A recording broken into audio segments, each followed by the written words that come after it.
ಯುಗಾದಿ ಕಳೆದರೂ ಯುಗಾದಿ ಮರಳಿ ಬರುತ್ತಿದೆ. ಫೋಕಸ್ ಟಿವಿಯ ಸಮಸ್ತ ವೀಕ್ಷಕರಿಗೆ ಯುಗಾದಿ ಹಬ್ಬದ ಹಾರ್ದಿಕ ಶುಭಾಶಯಗಳು. ಈ ಒಂದು ಯುಗಾದಿ ಅಂದರೆ ಏನು, ಹಾಗೆ ಯುಗಾದಿ ಯಾವ ರೀತಿಯಾಗಿ ಆರಂಭ ಆಯಿತು, ಅದರ ಜೊತೆಗೆ ವಿಶ್ವಾವಸು ಸಂವತ್ಸರ ಕಳೆದು ಇದೀಗ ಈ ಒಂದು ಪರಾಭವ ಸಂವತ್ಸರ ಆರಂಭ ಆಗಿರುವಂಥದ್ದು. ಹಾಗಿದ್ರೆ ಈ ಪರಾಭವ ಹೆಸರೇ ಹೇಳ್ತಾ ಇದೆ, ಪರಾಭವ ಅಂತ ಹೇಳಿದ್ರೆ ಸೋಲು. ಆ ಸೋಲು ಅಂದರೆ ಏನು ಅನ್ನುವಂಥ ಒಂದು ಭಯ ನಿಮ್ಮನ್ನು ಕಾಡ್ತಾ ಇರ್ಬೋದು. ಹಾಗಿದ್ರೆ ಆ ಪರಾಭವ ಸಂವತ್ಸರ ಅಂದರೆ ಏನು ಅನ್ನುವಂಥದ್ದನ್ನು ಕೂಡ ನಿಮಗೆ ತಿಳಿಸಿಕೊಡೋದಕ್ಕೆ ಇವತ್ತು ನಮ್ಮ ಜೊತೆ ಇದ್ದಾರೆ ಖ್ಯಾತ ಜ್ಯೋತಿಷಿ ಹಾಗೂ ಮಂತ್ರವಾದಿಗಳು ಆಗಿರುವಂಥ ಶ್ರೀನಿಧಿ ಹೊಳ್ಳ ಗುರೂಜಿ ಅವರು. ಅವರನ್ನ ಕಾರ್ಯಕ್ರಮಕ್ಕೆ ಬರಮಾಡಿಕೊಳ್ಳೋಣ. ಗುರುಜಿ, ಕಾರ್ಯಕ್ರಮಕ್ಕೆ ಆತ್ಮೀಯವಾದಂಥ ಸ್ವಾಗತ. ನಮಸ್ತೆ. ಮೊದಲನೇದಾಗಿ ನಾವು ನೋಡೋದಾದರೆ ಈ ಒಂದು ಯುಗಾದಿಯ ಒಂದು ಸಂಭ್ರಮದಲ್ಲಿ ನಾವೆಲ್ಲರೂ ಕೂಡ ಇದ್ದೀವಿ.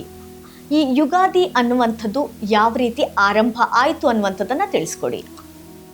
ಯುಗದ ಪ್ರಾರಂಭವಾದಂತಹ ಒಂದು ದಿನ ಯಾವುದು ಅಂತ ಕೇಳಿದರೆ ಅದನ್ನು ಯುಗಾದಿ ಅಂತೇಳಿ ಹೇಳ್ತಾರೆ. ಯುಗದ ಆದಿ ಅಂತ ಹೇಳಿ ಅದನ್ನು ಯುಗಾದಿ ಅನ್ನುವಂಥ ಒಂದು ವಾಕ್ಯ. ಅದೇ ರೀತಿಯಾಗಿ ಧರ್ಮ ಅನ್ನುವಂಥದ್ದು ಬಹಳಷ್ಟು ಹಾಳಾದಂತಹ ಸಂದರ್ಭಗಳಲ್ಲಿ, ಧರ್ಮ ವಿರೋಧ ಕೆಲಸಗಳು ಹೆಚ್ಚಾದಂತಹ ಸಂದರ್ಭದಲ್ಲಿ ಸಂಭವಾಮಿ ಯುಗೆ ಯುಗೆ ಅಂತ ಹೇಳಿದರೆ ವಿಷ್ಣುವಾದವನು ಜನ್ಮವನ್ನು ತಾಳ್ತಾನೆ ಅನ್ನುವಂಥದ್ದು ನಮಗೆಲ್ಲರಿಗೂ ತಿಳಿದಿರುವಂಥ ವಿಷಯ.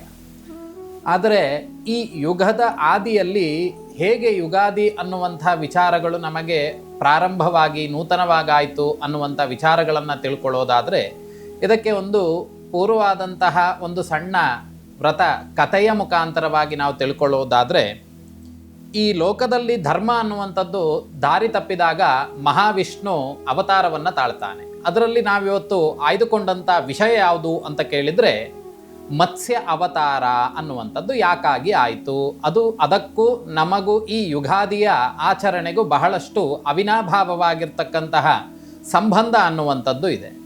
ಇದೇ ರೀತಿಯಾಗಿ ಬ್ರಹ್ಮ ತನ್ನ ಸೃಷ್ಟಿ ಕಾರ್ಯವನ್ನು ಮಾಡುವಂತಹ ಸಂದರ್ಭದಲ್ಲಿ ಪ್ರಾತಃ ಕಾಲದಲ್ಲಿ ಶುಚಿರ್ಭೂತನಾಗಿ ಬ್ರಹ್ಮನು ಅವನ ಸೃಷ್ಟಿ ಕಾರ್ಯವನ್ನು ಪ್ರಾರಂಭ ಮಾಡಿ ರಾತ್ರಿಯಲ್ಲಿ ಸೃಷ್ಟಿಯನ್ನು ನಿಲ್ಲಿಸ್ತಾನೆ. ತದನಂತರದಲ್ಲಿ ಯೋಗ ನಿದ್ರೆಗೆ ಜಾರುವಂತಹ ಸಂದರ್ಭ.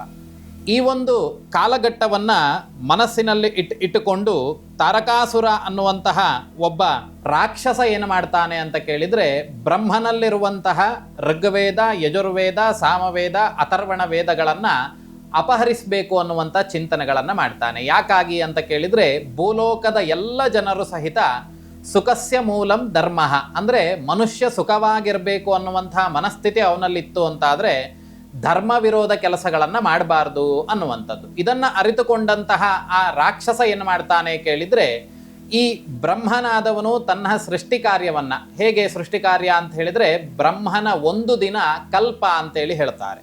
ಆ ಮನುಷ್ಯನ ಒಂದು ಲೆಕ್ಕಾಚಾರದಲ್ಲಿ 400 ಕೋಟಿ ವರ್ಷಗಳ ಕಾಲ ಬ್ರಹ್ಮನ ಒಂದು ದಿನ ಅನ್ನುವಂಥದ್ದು ಒಂದು ನಮಗೆ ಆಧಾರ ಅನ್ನುವಂಥದ್ದು. ಈ ಒಂದು ಕಾಲಮಾನದಲ್ಲಿ ಈ ಬ್ರಹ್ಮ ಸೃಷ್ಟಿಕ್ರಿಯೆಯನ್ನು ಪ್ರಾತಃ ಕಾಲದಲ್ಲಿ ಉದಯ ಆಗುವಂಥದ್ದು, ಸಂಜೆ ಪ್ರಳಯ ಆಗುವಂಥದ್ದು ಅಂತ ಹೇಳಿದರೆ ಪ್ರತಿನಿತ್ಯವೂ ಬ್ರಹ್ಮನಿಗೆ ಪ್ರಳಯ ಅನ್ನುವಂಥದ್ದು ಉಂಟು, ಹಾಗೆ ಪುನಃ ಸೃಷ್ಟಿಕ್ರಿಯೆಗಳನ್ನು ಮಾಡುವಂಥದ್ದು ಆಗ್ತದೆ.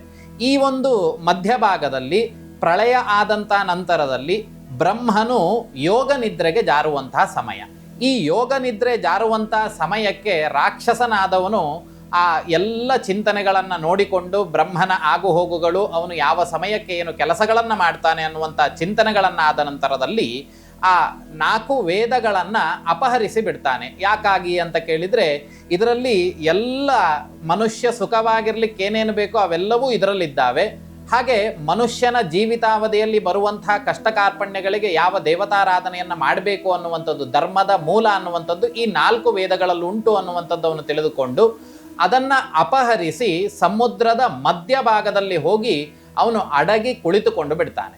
ಇತ್ತ ಈ 4 ವೇದಗಳನ್ನು ಅಪಹಾರ ಆದಂಥದ್ದು ಲೋಕಕ್ಕೆಲ್ಲ ಅಂತ ಹೇಳಿದರೆ ದೇವಲೋಕದಲ್ಲೆಲ್ಲ ಪ್ರಚಾರ ಆದಂಥ ನಂತರದಲ್ಲಿ ಏನಾಗ್ತದೆ ಅಂತ ಕೇಳಿದರೆ, ಬ್ರಹ್ಮ ವಿಷ್ಣು ಮಹೇಶ್ವರರು ಚಿಂತಾಕ್ರಾಂತರಾಗಿ ಇನ್ನು ಲೋಕದ ಕಾಳಜಿಯ ಬಗ್ಗೆ ಚಿಂತನೆಯನ್ನು ಮಾಡಿ ಇದನ್ನು ಹೇಗೆ ಆ ಒಂದು ರಾಕ್ಷಸನಿಂದ ಆ ಒಂದು 4 ವೇದಗಳನ್ನು ಪುನಃ ತೆಗೆದುಕೊಂಡು ಬರುವಂಥದ್ದು ಅನ್ನುವಂಥದ್ದು ಯೋಚನೆ ಮಾಡುವಂಥ ಸಂದರ್ಭ. ಅದಕ್ಕಾಗಿ ಮಹಾವಿಷ್ಣು ತನ್ನ ಮತ್ಸ್ಯಾವತಾರವನ್ನು ತಾಳಿ ಅದನ್ನು ರಕ್ಷಣೆ ಮಾಡ್ತೇನೆ ಅಂತ ಹೇಳಿ ಸಂಕಲ್ಪವನ್ನು ಮಾಡ್ತಾನೆ.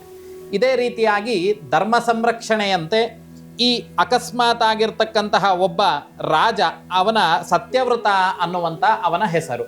ಸತ್ಯವ್ರತ ಎನ್ನುವಂಥ ರಾಜ ಧರ್ಮ ಪರಿಪಾಲನೆಯನ್ನು ಮಾಡುವಂಥದ್ರಲ್ಲಿ ಬಹಳ ಸ್ವಲ್ಪವೂ ಲೋಪವಿಲ್ಲದಂತಹ ರೀತಿಯಲ್ಲಿ ಧರ್ಮ ಕಾರ್ಯವನ್ನು ಮಾಡ್ತಿರುವಂತಹ ಕಾಲ. ಅವನು ಸಾಕ್ಷಾತ್ ವಿಷ್ಣುವಿನ ಮಹಾಭಕ್ತನಾಗಿರ್ತಾನೆ. ಹೀಗೆ ಈ ರಾಜನಾದವನು ಒಂದು ನದಿಯ ದಡಕ್ಕೆ ಹೋಗಿ ತನ್ನ ಕೈಯನ್ನು ಕಾಲನ್ನು ತೊಳೆಯುವಂತಹ ಸಂದರ್ಭದಲ್ಲಿ ಈ ತೃತಮೂಲ ಅನ್ನುವಂತಹ ನದಿಯ ದಡದಲ್ಲಿ ಅವನು ವಿಶ್ರಾಮವನ್ನು ಮಾಡಿ ಆಯಾಸವನ್ನು ಬಗೆಹರಿಸಿಕೊಂಡು ಕೈಕಾಲುಗಳನ್ನು ತೊಳೆಯುವಂತಹ ಸಂದರ್ಭದಲ್ಲಿ ಅಲ್ಲಿ ಒಂದು ಸುಂದರವಾಗಿರುವಂತಹ ಸ್ಫುರದ್ರೂಪಿ ಆಗಿರ್ತಕ್ಕಂತಹ ಒಂದು ಮೀನು ಅವನಿಗೆ ಗೋಚರವಾಗ್ತದೆ. ಆ ಮೀನಿನ ವಿಶೇಷತೆ ಏನು ಅಂತ ಕೇಳಿದರೆ ಬಹಳ ಸುಂದರವಾಗಿರುವಂಥದ್ದು, ಹಾಗೆ ಆ ಮೀನಿಗೆ ಮಾತಾಡುವಂತಹ ಒಂದು ಕೌಶಲ್ಯ ಅನ್ನುವಂಥದ್ದು ಇರ್ತದೆ. ಇದನ್ನು ನೋಡಿದಂತಹ ರಾಜ ಏನು ಮಾಡ್ತಾನೆ ಕೇಳಿದರೆ, ಇದು ಬಹಳಷ್ಟು ವಿಶೇಷವಾಗಿದೆಯಲ್ಲ, ಯಾಕಾಗಿ ಹೀಗಾಗ್ತಿದೆ ಅನ್ನುವಂಥದ್ದು ಮೀನಿನ ಉಭಯ ಕುಶಲೋಪರಿ ಸಾಂಪ್ರತಗಳನ್ನು ವಿಚಾರಣೆ ಮಾಡಿದಂತಹ ರಾಜ ಆ ಮೀನು ಹೀಗೆ ಹೇಳ್ತದೆ ಏನು ಅಂತ ಕೇಳಿದರೆ, ನಾನು ಬಹಳ ಚಿಕ್ಕದಾಗಿರುವಂಥ ಮೀನು, ನನ್ನನ್ನು ಬೇರೆ ಎಲ್ಲ ಮೀನುಗಳು ತಿಂದು ಬಿಡ್ತಾರೆ, ನನ್ನ ಭಯಭೀತನಾಗಿರುವಂತಹ ಕಾರಣ, ಹಾಗಾಗಿ ನನ್ನನ್ನು ರಕ್ಷಣೆ ಮಾಡು ಅಂತ ಹೇಳಿ ರಾಜನನ್ನು ಅಂಗಲಾಚಿ ಬೇಡ್ಕೊಳ್ತದೆ. ಆದರೆ ಇತ್ತ ರಾಜ ಏನು ಮಾಡ್ತಾನೆ ಕೇಳಿದರೆ, ಮೀನಿನ ಮಾತುಗಳನ್ನು ಕೇಳಿ ಆ ಮೀನನ್ನು ತನ್ನ ಬೊಗಸೆಯಲ್ಲಿ ತೆಗೆದುಕೊಂಡು ತನ್ನ ಕಮಂಡಲಕ್ಕೆ ಹಾಕಿಕೊಂಡು ಬಿಡ್ತಾನೆ. ರಾಜ ಇತ್ತ ಕೈಕಾಲುಗಳನ್ನೆಲ್ಲ ಶುದ್ಧಪಡಿಸಿ ಅರಮನೆಗೆ ಹೋಗುವಷ್ಟರಲ್ಲಿ ಆ ಒಂದು ಕಮಂಡಲವಿನಲ್ಲಿ ಹಾಕಿದಂತಹ ಮೀನಿನ ಗಾತ್ರ ಅತಿಯಾಗಿ ದೊಡ್ಡದಾಗಿ ಬಿಟ್ಟಿರ್ತದೆ. ಅಂತ ಹೇಳಿದ್ರೆ ಕಮಂಡಲ ಅನ್ನುವಂಥದ್ದು ತುಂಬಿ ಬಿಡ್ತದೆ. ತದನಂತರದಲ್ಲಿ ಅರಮನೆಯಲ್ಲಿ ಅದಕ್ಕಾಗಿ ಒಂದು ವಿಶೇಷವಾಗಿರುವಂತಹ ಸ್ಥಾನವನ್ನ ಮಾಡಿ ಅಲ್ಲಿ ನೀರನ್ನ ಹಾಕಿ ಅಲ್ಲಿ ಬಿಡ್ತಾರೆ. ಅಲ್ಲೂ ಸಹಿತ ಆ ಒಂದು ಗಾತ್ರಕ್ಕಿಂತ ಇನ್ನೂ ಹೆಚ್ಚಿನ ಗಾತ್ರವನ್ನು ಪಡೆದುಕೊಳ್ತದೆ. ಹೀಗೆ ನದಿಗೆ ತೆಗೆದುಕೊಂಡು ಹೋಗಿ ಬಿಡ್ತಾನೆ. ತನ್ನ ರಾಜ್ಯದಲ್ಲಿರುವಂತಹ ನದಿಯಲ್ಲೂ ಬಿಟ್ಟಾಗ ಅಲ್ಲೂ ಸಹಿತ ಅದು ವಿಶೇಷವಾಗಿರ್ತಕ್ಕಂತಹ ಗಾತ್ರವನ್ನ ಹೊಂದಿ ಅಲ್ಲೂ ಸಹಿತ ದೊಡ್ಡದಾಗ್ತದೆ. ಕೊನೆಗೆ ರಾಜ ಚಿಂತಾಕ್ರಾಂತನಾಗಿ ಏನು ಮಾಡ್ತಾನೆ ಕೇಳಿದ್ರೆ, ಪುನಃ ವಾಪಸ್ಸು ತೆಗೆದುಕೊಂಡು ಹೋಗಿ ಸಮುದ್ರಕ್ಕೆ ಬಿಡುವಂತಹ ಯೋಚನೆಯನ್ನ ಮಾಡ್ತಾನೆ. ಆ ಸಮುದ್ರಕ್ಕೆ ಬಿಡುವಂತಹ ಯೋಚನೆಯನ್ನ ಮಾಡಿದಾಗ ಪುನಃ ರಾಜನಿಗೆ ಈ ಮತ್ಸ್ಯ ಅನ್ನುವಂಥದ್ದು ಹೇಳ್ತದೆ, ಇನ್ನು ಕೇವಲ 7 ದಿನಗಳಲ್ಲಿ ಪ್ರಳಯ ಅನ್ನುವಂಥದ್ದು ಬಂದು ಆ ಪ್ರಳಯದಲ್ಲಿ ಜಲದಿಂದ ತುಂಬಿ ಇಡೀ ಲೋಕವೇ ನಾಶವಾಗ್ತದೆ. ಆ ಸಂದರ್ಭದಲ್ಲಿ ನೀನು ಏನು ಮಾಡಬೇಕು ಅಂತ ಕೇಳಿದರೆ, ಸಪ್ತ ಋಷಿಗಳನ್ನ ಕರೆದುಕೊಂಡು ಇದೇ ಸಮುದ್ರ ತೀರದ ಬಳಿಗೆ ಬಂದು ನೀನು ನನಗಾಗಿ ಕಾಯ್ತಾ ಇರಬೇಕು. ಆ ಸಂದರ್ಭಕ್ಕೆ ಒಂದು ಹಡಗು ಅನ್ನುವಂಥದ್ದು ನಿನ್ನ ಬಳಿಗೆ ಬರ್ತದೆ. ಆ ಹಡಗನ್ನು ನಡೆದುಕೊಂಡು ಆ ಹಡಗನ್ನು ಹಿಡಿದುಕೊಂಡು ಸಪ್ತ ಋಷಿಗಳನ್ನು ತೆಗೆದುಕೊಂಡು ನೀನು ಸಮುದ್ರ ಮಧ್ಯಭಾಗಕ್ಕೆ ತಲುಪು ಅನ್ನುವಂಥ ವಿಚಾರಗಳನ್ನು ಮತ್ಸ್ಯ ರೂಪಿಯಾಗಿರ್ತಕ್ಕಂಥ ಮಹಾವಿಷ್ಣು ರಾಜನಿಗೆ ಹೇಳ್ತಾನೆ. ಆದರೆ ರಾಜನಿಗೆ ಗೊತ್ತಿರೋದಿಲ್ಲ ಇದು ವಿಷ್ಣುವಿನ ಮತ್ತೊಂದು ಅವತಾರವಾಗಿರ್ತಕ್ಕಂತಹ ಮತ್ಸ್ಯರೂಪ ಅನ್ನುವಂಥ ವಿಚಾರಗಳು. ಹೀಗೆ ಇನ್ನು 7 ದಿನಗಳು ಕಳೀತದೆ. ಆಗ ಪ್ರಳಯ ಸಂಭವಿಸುವಂತಹ ಎಲ್ಲ ಲಕ್ಷಣಗಳು ಅನ್ನುವಂಥದ್ದು ತಿಳಿತಾ ಹೋಗ್ತದೆ ರಾಜನಿಗೆ. ಮೀನು ಹೇಳಿದಂಥ ರೀತಿಯಲ್ಲಿ ಅದೇ ಒಂದು ಸಾನ್ನಿಧ್ಯ ಭಾಗಕ್ಕೆ ಅಂತ ಹೇಳಿದ್ರೆ ನದಿಯ ತಟಕ್ಕೆ ಬಂದು ಅಲ್ಲಿ ನಿಲ್ತಾನೆ. ಅದೇ ಸಮಯಕ್ಕೆ ಹಡಗು ಅನ್ನುವಂಥದ್ದು ಬರ್ತದೆ. ಹಾಗೆ ರಾಜನೊಟ್ಟಿಗೆ ಇನ್ನು ಸಪ್ತ ಋಷಿಗಳು ಸಹಿತ ಆ ಒಂದು ಭಾಗಕ್ಕೆ ಬರಬೇಕು.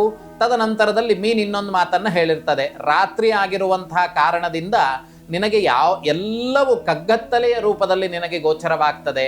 ಆಗ ನಿನಗೆ ದೋಣಿ ನಡೆಸಲಿಕ್ಕೆ ಕಷ್ಟವಾಗಬಹುದು. ಆಗಿರುವಂತಹ ಕಾರಣದಿಂದ ಸಪ್ತ ಋಷಿಗಳಿಂದ ಉಂಟಾಗುವಂತಹ ತೇಜಸ್ಸು ಅನ್ನುವಂಥದ್ದು ನಿನಗೆ ಬೆಳಕನ್ನ ತೋರಿಸ್ತದೆ. ಅದಕ್ಕೆ ಬ್ರಾಹ್ಮಣರಿಗೆ ಹೇಳುವಂಥದ್ದು ಬ್ರಹ್ಮ ತೇಜೋ ಬಲಂ ಬಲಂ ಅಂತ ಹೇಳಿದ್ರೆ, ಬ್ರಹ್ಮನ ತೇಜಸ್ಸನ್ನು ಹೊಂದಿದಂಥವರು ಯಾರು ಅಂತ ಕೇಳಿದ್ರೆ ಈ ಬ್ರಾಹ್ಮಣರು ಅನ್ನುವಂಥ ವಿಷಯಗಳು. ಅದೇ ರೀತಿಯಾಗಿ ಈ ಹಡಗನ್ನ ನಡೆಸಿಕೊಂಡು ಹೋಗುವಂತಹ ಸಂದರ್ಭ ಮಧ್ಯಭಾಗದಲ್ಲಿ ಬಂದು ಈ ಮತ್ಸ್ಯ ಅನ್ನುವಂಥದ್ದು ಎಲ್ಲಿ ಬರಲಿಕ್ಕೆ ಹೇಳಿರ್ತೋ ಆ ಸಪ್ತ ಋಷಿಗಳನ್ನು ಕರೆದುಕೊಂಡು ಸಮುದ್ರದ ಮಧ್ಯಭಾಗಕ್ಕೆ ಹೋಗ್ತಾನೆ. ಆಗ ಆ ಮೀನು ಪ್ರತ್ಯಕ್ಷವಾಗಿ ಹೇಳ್ತದಂತೆ, ಅನಂತನಾಗಿರ್ತಕ್ಕಂತಹ ಸರ್ಪಾದಿ ಅಷ್ಟಕುಲ ನಾಗೇಂದ್ರರಲ್ಲಿ ಇರುವಂತಹ ವಾಸುಕಿ ನಾಗನನ್ನ ತೆಗೆದುಕೊಂಡು ನಿನ್ನ ಒಂದು ಹಡಗಿಗೂ ಹಾಗೆ ಮೀನಿನ ತಲೆಯ ಭಾಗಕ್ಕೂ ಅದನ್ನು ಕಟ್ಟಬೇಕು ಅನ್ನುವಂಥ ವಿಚಾರವನ್ನು ಮೀನಿನಿಂದ ತಿಳ್ಕೊಳ್ತಾನೆ.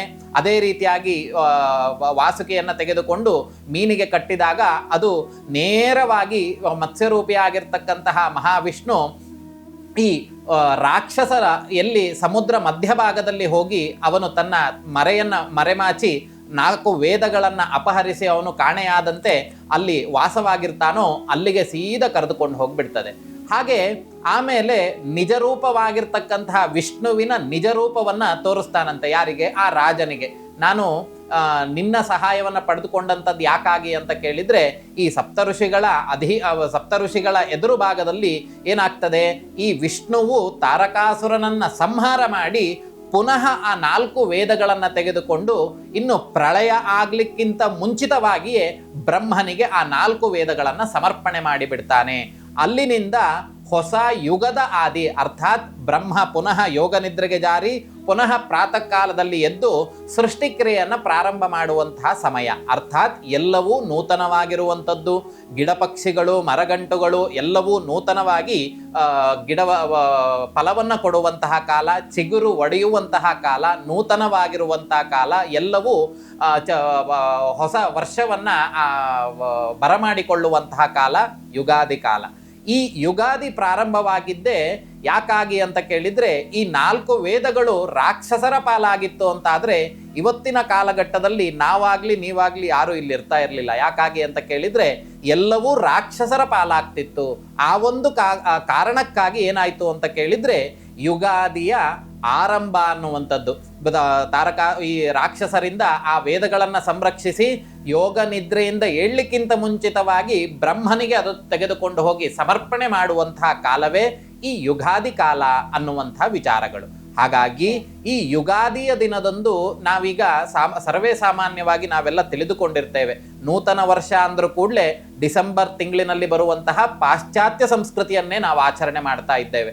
ಆದರೆ ಸನಾತನವಾಗಿರ್ತಕ್ಕಂತಹ ಹಿಂದೂ ಧರ್ಮದಲ್ಲಿ ಯಾವುದಕ್ಕೆ ಹೆಚ್ಚಿನ ಪ್ರಾಶಸ್ತ್ಯ ಕೊಟ್ಟಿದ್ದಾರೆ ಅಂತ ಕೇಳಿದರೆ, ನಾವು ಆಚರಣೆ ಮಾಡುವಂತಹ ಯುಗಾದಿ ಅನ್ನುವಂಥದ್ದಕ್ಕೆ ಪರಿಸರ ಅನ್ನುವಂಥದ್ದು, ಪ್ರಕೃತಿ ಅನ್ನುವಂಥದ್ದು ಸಹಿತ ತಾನು ವಿಶೇಷವಾಗಿ ಅಣಿಯಾಗುವಂಥದ್ದು ಅಥವಾ ಸಿದ್ಧವಾಗಿರುವಂಥದ್ದು ಅಂತ ಹೇಳಿ. ಹೇಗೆ ಸಿದ್ಧವಾಗ್ತದೆ? ನೂತನವಾಗಿರುವಂತಹ ಚಿಗುರು ಒಡೆಯುವಂಥದ್ದು, ನೂತನವಾಗಿ ಬಳ್ಳಿಗಳು ಅರಳುವಂಥದ್ದು, ಹೊಸದಾಗಿರ್ತಕ್ಕಂತಹ ಗಿಡಗಳು ಉತ್ಪತ್ತಿ ಆಗುವಂಥದ್ದು. ಹಾಗೆ ಆ ಒಂದು ಕಾಲದಲ್ಲಿ ಎಲ್ಲವೂ ನೂತನ ಅಂತ ಹೇಳಿದರೆ ಹೊಸದು. ಅದಕ್ಕಾಗಿಯೇ ಹೊಸದು ಅನ್ನುವಂಥ ವಿಚಾರಗಳಲ್ಲೇ ಯುಗಾದಿ ಕಳೆದರೂ ಯುಗಾದಿ ಮರಳಿ ಬರುತ್ತಿದೆ ಯಾಕಾಗಿ ಹೇಳುವಂಥದ್ದು ಅಂತ ಕೇಳಿದರೆ, ಬ್ರಹ್ಮನ ಸೃಷ್ಟಿ ಕಾರ್ಯ ಅನ್ನುವಂಥದ್ದು ನಿಲ್ಲೋದಿಲ್ಲ. ಹಾಗಾಗಿಯೇ ಯುಗಾದಿ ಕಳೆದರೂ ಯುಗಾದಿ ಮರಳಿ ಬರುತ್ತಿದೆ ಅಂತ ಹೇಳುವಂಥದ್ದೇನು ಅಂತ ಕೇಳಿದರೆ, ಬ್ರಹ್ಮನ ಒಂದು ಪ್ರಾತಃ ಕಾಲದಿಂದ ರಾತ್ರಿ ಕಾಲದವರೆಗೆ ಆಗುವಂತಹ ಏನು ಒಂದು ದಿನ ಅನ್ನುವಂಥದ್ದು ನಾವು ತೆಗೆದುಕೊಳ್ತೇವೆ, ಅದಕ್ಕೆ ಒಂದು ಕಲ್ಪ ಅಂತ ಹೇಳ್ತೇವೆ. ನಾವು ನೀವು ಚಿಂತನೆ ಮಾಡುವಂತೆ ಒಂದು ಕಲ್ಪ ಅಂತ ಹೇಳಿದರೆ ಒಬ್ಬ ಸಾಮಾನ್ಯವಾಗಿರ್ತಕ್ಕಂತಹ ಮನುಷ್ಯನಿಗೆ 400 ಕೋಟಿ ವರ್ಷಗಳು ಅನ್ನುವಂಥ ವಿಷಯಗಳು. ಹಾಗಾಗಿ ಬ್ರಹ್ಮನ ಚಿಂತನೆ ಹೇಗೆ ಅಂತ ಕೇಳಿದರೆ, ಪ್ರತಿನಿತ್ಯವೂ ಪ್ರಳಯವಾಗ್ತದೆ, ಪ್ರತಿನಿತ್ಯವೂ ಬ್ರಹ್ಮ ಸೃಷ್ಟಿಕ್ರಿಯೆಯನ್ನು ಆರಂಭ ಮಾಡ್ತಾನೆ ಅನ್ನುವಂಥದ್ದು. ಅದಾಗಿ ಈ ಕಾಲಘಟ್ಟದಲ್ಲಿ ನಾವು ಕಲಿಯುಗದಲ್ಲಿದ್ದೇವೆ. ಈ ಕಲಿಯುಗದಲ್ಲಿ ಯುಗಾದಿ ಅನ್ನುವಂಥದ್ದು ಪೂರ್ವವೃತ್ತ ಅಂತ ಹೀಗೆ ಪ್ರಾರಂಭವಾಗುವಂಥದ್ದು.